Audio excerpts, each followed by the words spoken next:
Please like, comment, and subscribe. Thank you for watching. No chance, why no Middle Eastern power can defeat Israel. The Israeli military has a large array of advanced armaments. Here's what you need to remember: the Jericho III is the most advanced ballistic missile in the region. Presumably, Israel does not offer much data on its operation, capable of striking targets not only in the Middle East, but also across Europe, Asia, and potentially North America. The Jericho III ensures that any nuclear attack against Israel would be met with devastating retaliation. Since 1948, the State of Israel has fielded a frighteningly effective military machine. Built on a foundation of pre-independence militias, supplied with cast-off World War II weapons, the Israel Defense Forces, IDF, have enjoyed remarkable success in the field. In the 1960s and 1970s, both because of its unique needs and because of international boycotts, Israel began developing its own military technologies as well as augmenting the best foreign tech. Today, Israel boasts one of the most technologically advanced military stockpiles in the world, and one of the world's most effective workforces. Here are 5 of the most deadly systems that the Israeli Defense Forces currently employ. Merkava.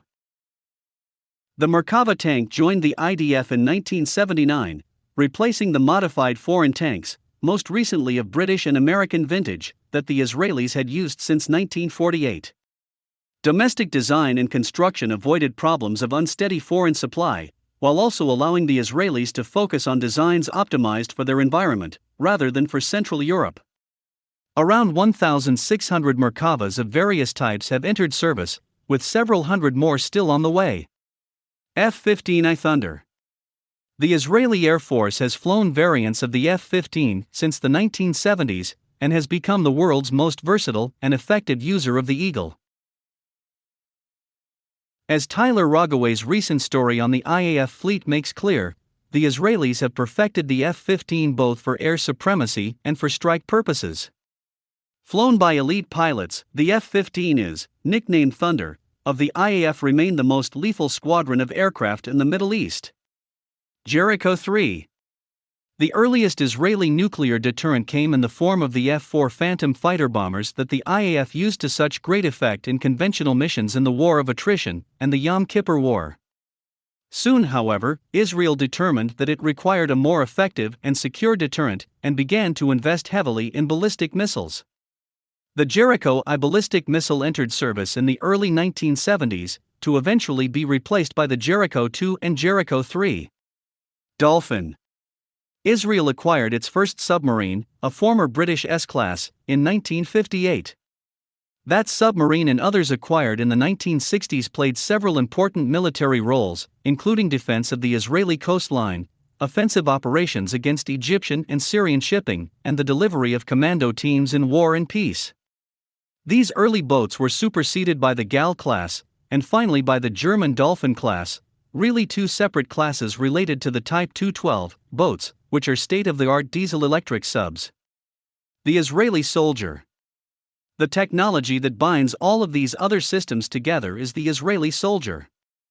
Since 1948, and even before, Israel has committed the best of its human capital to the armed forces. The creation of fantastic soldiers, sailors, and airmen doesn't happen by accident, and doesn't result simply from the enthusiasm and competence of the recruits. The IDF has developed systems of recruitment, training, and retention that allow it to field some of the most competent, capable soldiers in the world. None of the technologies above work unless they have smart, dedicated, well-trained operators to make them function at their fullest potential. Conclusion. When considering the effectiveness of Israeli weapons, and the expertise of the men and women who wield them, it's worth noting that for all the tactical and operational success the IDF has enjoyed, Israel remains in a strategically perilous position. The inability of Israel to develop long-term, stable, positive relationships with its immediate neighbors, regional powers, and the subject populations of the West Bank and the Gaza Strip means that Jerusalem continues to feel insecure, its dominance on land, air, and sea notwithstanding. Tactics and technologies, however effective and impressive, cannot solve these problems, only politics can. If you like this video, hit the notification button for more news from Middle East. Thank you for watching.